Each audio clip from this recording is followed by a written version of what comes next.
രണ്ടുപേരും മനസ്സിൽ നല്ലതുപോലെ സത്സന്താനം ലഭിക്കുവാൻ വേണ്ടി പ്രാർത്ഥിച്ചോളൂ. പ്രാർത്ഥിക്കേ?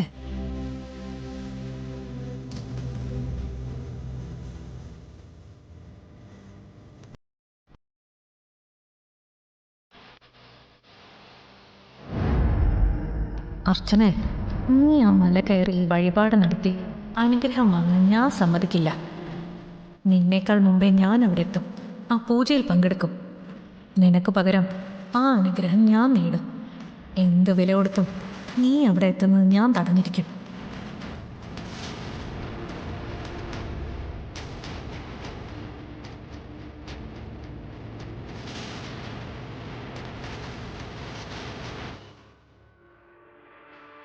ദൈവമേ, അച്ഛൻ നിർബന്ധിച്ചുകൊണ്ട് മാത്രമാണ് ഞാനിവിടെ വന്നിരുന്നത്.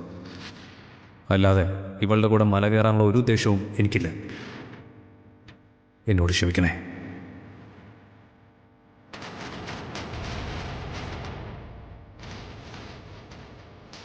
നമ്മൾ എന്തൊക്കെ മനസ്സിൽ വിചാരിച്ചാലും എന്തൊക്കെ തയ്യാറെടുപ്പുകൾ നടത്തിയാലും നിയോഗമുള്ളവർക്ക് മാത്രമേ ആ പൂജയിൽ പങ്കെടുക്കാൻ ഭാഗ്യം സിദ്ധിക്കൂ.